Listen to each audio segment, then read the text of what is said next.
Speaker sir, ముఖ్యమంత్రి గారు లేస్తే ముఖ్యమంత్రి గారు చారిత్రాత్మకమైన పద్ధతుల్లో ప్రత్యేక శాసనసభ సమావేశాలు పెడుతున్నారు అని చెప్పి పొద్దున్నే క్యాబినెట్ బడ్జెట్ సమావేశాలకు చేస్తారు కదా సార్, అట్లా బడ్జెట్ ముందు ఒక క్యాబినెట్ పెట్టి వెంటనే తీసుకొస్తే మేమేమనుకున్నాం సార్ అంటే నిజంగా కూడా ఈ ప్రత్యేక శాసనసభ సమావేశాల్లో 42% రిజర్వేషన్ అమలు చేయడానికి కామారెడ్డి డిక్లరేషన్లో ఇచ్చిన విధంగా ప్రత్యేకమైన బిల్లు ఏమన్నా తెస్తున్నారేమో, ఆ బిల్లు తెచ్చి వెంటనే శాసనసభలో ఆమోదింపజేసి తద్వారా చట్టబద్ధత కల్పిస్తారేమో అని చెప్పి రాష్ట్ర వ్యాప్తంగా బలహీన వర్గాల సోదరులు కామారెడ్డి డిక్లరేషన్ చూసిన వాళ్ళు ఎదురు చూస్తూ ఉంటారు. కానీ ముఖ్యమంత్రి గారు ఏం చేస్తున్నారు సార్, ఇక్కడ లేచి ఓ 4 పేర్లు చదివి, అధ్యక్ష మీ ప్రభుత్వం మీద ప్రజలకు నమ్మకం లేదు. ఎందుకంటే రేవంత్ రెడ్డి గారు మీరే చెప్పినారు, సమగ్ర కుటుంబ సర్వే జరిగినప్పుడు తమరిచ్చిన ఉపన్యాసమే మొత్తం యూట్యూబ్లో ఉంది, అన్ని టీవీలలో ఉంది. ఏమన్నారు సార్ ఆ రోజు? ఆ ముఖ్యమంత్రి చెప్తాడు సరే, ఎవరు పడితే వాళ్ళు వచ్చి మీ ఇంటికి వచ్చి వివరాలు అడిగితే ఇచ్చేస్తారా, అవలగాలు దివానాగాలు ఇచ్చేస్తారా అని మాట్లాడింది రేవంత్ రెడ్డి గారు, మేం కాదు.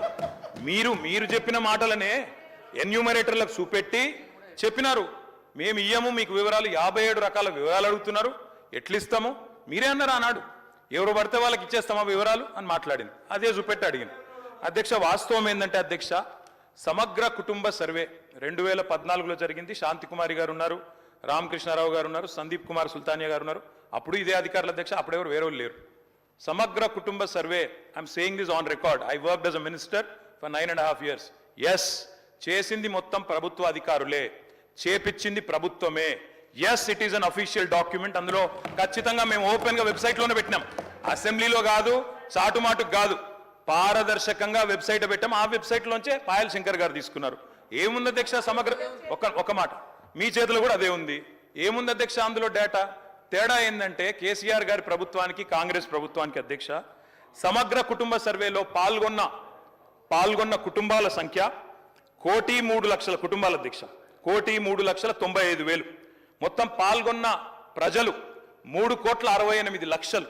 3,68,00,000 జరిగింది ఒక్క రోజులో 24 గంటల్లో రాష్ట్ర వ్యాప్తంగా ప్రతి ఇంటిని ఎన్యూమరేట్ చేసి అత్యద్భుతంగా చేసినాం. మేము చేసిన తర్వాత ముఖ్యమంత్రి గారు నిజంగా ఎంత మిస్లీడింగ్గా మాట్లాడుతున్నారంటే అధ్యక్ష, వారు అంటారు అధ్యక్ష ఇంతకు మించిన టాపిక్ లేదు అధ్యక్ష, వారు అడిగిన ప్రశ్నకు తప్పకుండా మా ప్రభుత్వం గతంలో చేసిన పని గురించి వారు అనుమానాలు తలెత్తే విధంగా ఏదైతే మాట్లాడినారో దాని గురించి చెప్పాలి అధ్యక్ష. వారు అంటారు అధ్యక్ష బీసీల సంఖ్య అందులో ఎంత అని. ఎస్, ఆనాడు బీసీల సంఖ్య సమగ్ర కుటుంబ సర్వే ప్రకారం 1,85,61,856, 51%.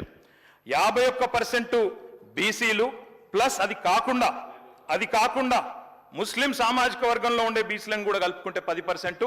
మొత్తం ఆనాడు సమగ్ర కుటుంబ సర్వే ప్రకారం రాష్ట్రంలో బీసీల సంఖ్య 61%. ఈరోజు రాష్ట్ర వ్యాప్తంగా మేము మాట్లాడడం కాదు అధ్యక్ష, ఇక్కడ మా శ్రీనివాస్ యాదవ్ గారు కరెక్ట్గా చెప్పినారు. మీ కాంగ్రెస్ పార్టీ ఎమ్మెల్సీ చెప్తున్నాడు బయట, దీన్ని తగలబెట్టండి, ఇంకా ఆయన గలీజ్గా మాట్లాడింది నా మాట అన్న, తగలబెట్టండి అన్నాడు. దీన్ని తగలబెట్టండి, ఈ నివేదికను తప్పుల తడక అని కాంగ్రెస్ పార్టీ ఎమ్మెల్సీ చెప్తున్నాడు, మేం కాదు. రాష్ట్ర వ్యాప్తంగా బలహీన వర్గాల సంఘాలు చెప్తున్నాయి. ఏమని చెప్తున్నాయి అధ్యక్ష?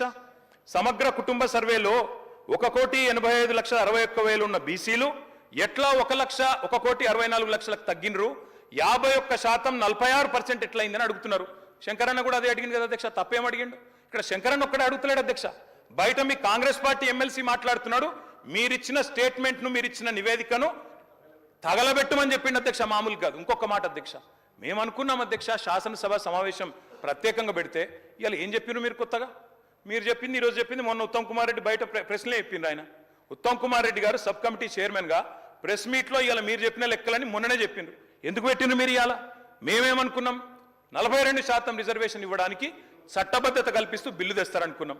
లేదా మీరు చెప్పినట్టు 56% బీసీలు ఉంటే ఆ 56% బీసీలకు బీసీ సప్లాన్ తెస్తారేమో అనుకున్నాం. ఏమీ లేకుండా ఇలా వచ్చి ఒక స్టేట్మెంట్ ఇక్కడ పెట్టి ఏదో సాధించిన చరిత్ర అంటే అధ్యక్ష 5% బీసీ జనాభా. అధ్యక్ష గౌరవ సభ్యులు